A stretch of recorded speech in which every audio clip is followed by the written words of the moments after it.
Ba isang seaman na napakasipag sa trabaho pero hindi pa rin sapat yung kinikita natin at gusto mong magkaroon ng part-time income na pangdagdag sa sahod mo na pwede mong gawin yung negosyo kahit busy ka sa trabaho. At good news kasi meron po akong ipakilala sa inyo na dating seaman at siya na pong magpaliwanag si Sir Mark.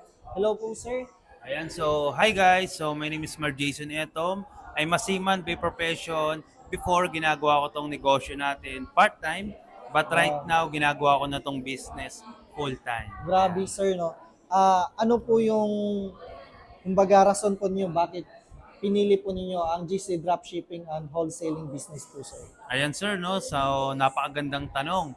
Actually, alam naman natin na kapag kasiman ka, malaki talaga yung sahod natin. Pero darating talaga yung time na isa sa mga realization ko na aanin mo yung malaking sahod kung malayo ka sa family mo. Tama. Then, alam naman natin na ilang taon ang seaman sa barko, pero pag uwi niya sa Pinas, after lang ng ilang months, ubos na agad yung pera.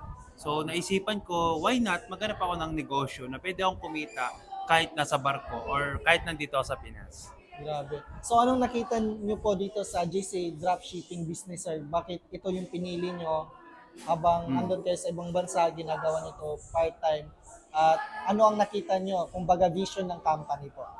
Ayan, so good question, no? Kumbaga, ako isa sa mga nakita ko talaga is itong JC business is sobrang grabe yung system natin, grabe yung company, grabe yung mga product. And isa to sa mga sobrang naging big help sa akin kasi nga una, even ako, zero knowledge sa pagnenegosyo. Pero dahil nga sa ready system na meron tayo, nagagawa ko siyang gawin at nagagawa ko siyang pagsabayin kahit na may work tayo. Grabe, sir. So, sir, ngayon po, ginagawa niyo po ng business dropshipping full-time at magkano na po income niyo po ngayon?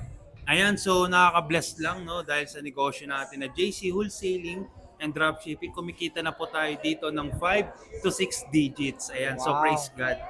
Grabe, sir. So, anong mapapayo niyo po, sir, na kagaya po ninyo ng mga kabaro na nanonood ngayon na, kumbaga, hanggang ngayon andun pa rin sa kung saan sila ngayon sa dagat, nagpalutang-lutang pero o nga, malaki nga sahod sa dagat pero Yes. malayo naman po sa pamilya. Tama. Kumbaga, anong may papayo niyo po sa kanila?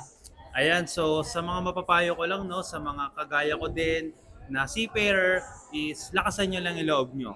Kasi kagaya nyo, nilakasan ko lang din yung loob ko. And sabi nga nila, walang magbabago kung wala kang babaguhin. Walang madadagdag kung wala kang idadagdag. So yun lang, lakasan nyo lang yung loob nyo and huwag kayo matakot na sumubok. Yun. Congratulations, sir, sa bless na binigay ng Panginoon sa atin. Thank you, Lord. Siyempre po sa negosyo na meron tayo ngayon. Ito ang dropshipping business.